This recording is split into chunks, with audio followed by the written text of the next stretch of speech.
Hi, this is Sharon Paulia. Today we're going to talk about medical billing and as it pertains to electronic medical records and specifically how it pertains to Open EMR. This is Module 9 of the course Electronic Medical Record. So let's begin. Okay, today I just want to give you a little overview. As many of you know, medical billing is a big topic in and of itself. So let's just talk about some of the systems that we can use for coding. There's CPT codes, HCPCS codes or HCPCS codes, ICD-9 codes, which will soon be replaced with ICD-10. That's coming in 2014. It's already been postponed a year, but I believe it is going to go live in 2014. And these are using diagnosis codes as well as SNOMED. Once again, continuing on with our overview, I just want to really basically touch on the functionality of EMRs and how they relate to medical billing. There's much more electronic billing going on these days, and OpenEMR specifically supports 5010 standards, electronic billing to clearinghouses, as well as paper claims. Today there's many medical claim management interfaces that exist, as well as tracking of insurances. Also, accounts receivable back into the accounts are often interfaced as well. And again, just continuing on with our overview of medical billing as it relates to EMRs. They also work with EOB entry interfaces. That's the explanation of benefits, as you may well know. Also, they're customizable to work with clearinghouses for automated 835 or EAR entries. In the next few screens, I just want to show you actual functionality of specifically OpenEMR and some of the billing screens that exist currently today. So from the Encounter screen, you can click on Administrative, and you're able to see a face sheet. So here on the bottom of the screen, you could see the face sheet and all the information, whether in this case you can look at the ICD-9 code or the CPT-4 or the HCPCS, and it's very informative. And again, this time on this screen, I just want to point out the HCPCS billing options that are available. I don't want to get into a detailed discussion about billing. I just want to touch on what's available. For instance, on this screen, you can enter in if it's employment related, if it's a workman's compensation, or if it was an auto accident or other accident. In many fields we can capture, and the point of this is just to show you that they can be captured and tracked and interfaced to other areas as needed. And once again, I just want to point out that the screens I'm showing you here are specific to OpenEMR, although most electronic medical records have similar functionalities when it comes to billing and interfaces to all the billing agencies and whatnot. Okay, so again in this screen, I just want to point out on the left side of the screen where it says fees, you can bring up Billing Manager, and all the options. You can choose the criteria and bring it over from the left side to the right side of the screen.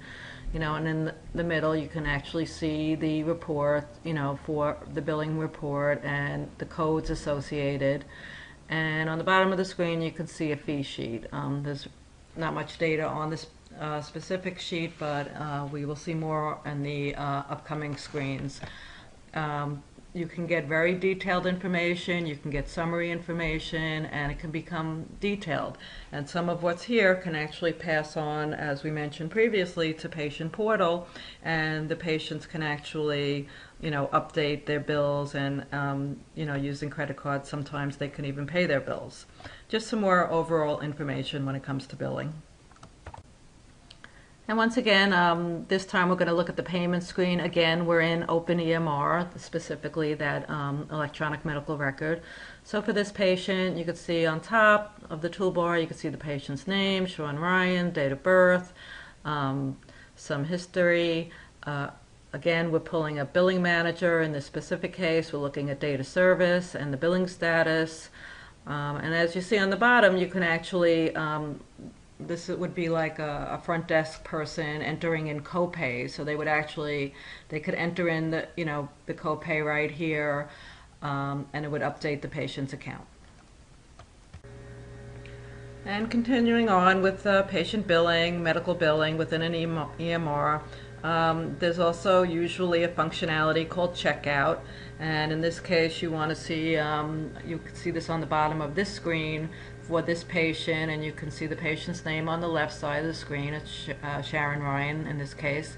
And it's, it shows the name of the clinic. It's actually, this is something that can be printed out, and the date and the total charges and any balance due for this specific patient. And as I mentioned, when it comes to billing, there's different types of billing. There's billing, there's patient billing, there's billing that goes out. Then there's something we call end-of-day billing, like within the office. So in this case, we're looking at a cash receipts report.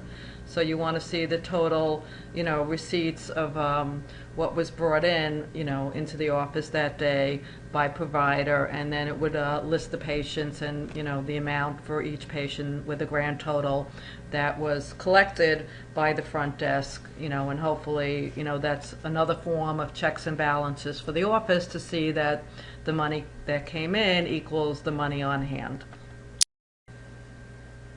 Here we have an EOB, or explanation of benefit posting report, and this is actually a what we call like the big picture report. Okay, so this is listing each patient, their associated invoice, their date of service, their charges, what's been paid, what their balances are, and as you see, each patient's name is kind of in blue, as are the invoices. That's kind of like a link. So whenever you see that, it's usually a link. So if we click on the patient's name, we'd be able to actually link back to the actual record. Likewise with the invoice. Just a way to like drill down or dig deeper into, like, we call this a summary report, and then we can drill down more to like a detailed report. And as with any billing system, at the end of the day, we'd like to be able to produce bills and mail them out to our patients, any outstanding balances, whatever it is. So from any electronic billing system, you can obviously generate bills. So in this case, through OpenEMR, this is what a bill would look like. Pretty typical. It would have the clinic's name and address and the physician, and who it's going to, and how they can pay, and what the a detailed statement, and where they can send it back, and some more pertinent information relating to the office. So this concludes the chapter on medical billing. It was just a quick overview, as I stated earlier. If you have any questions, you can feel free to email me, and I can try to look them up for you. And thank you again for joining me for this module. Stay tuned for Module 10 coming up shortly.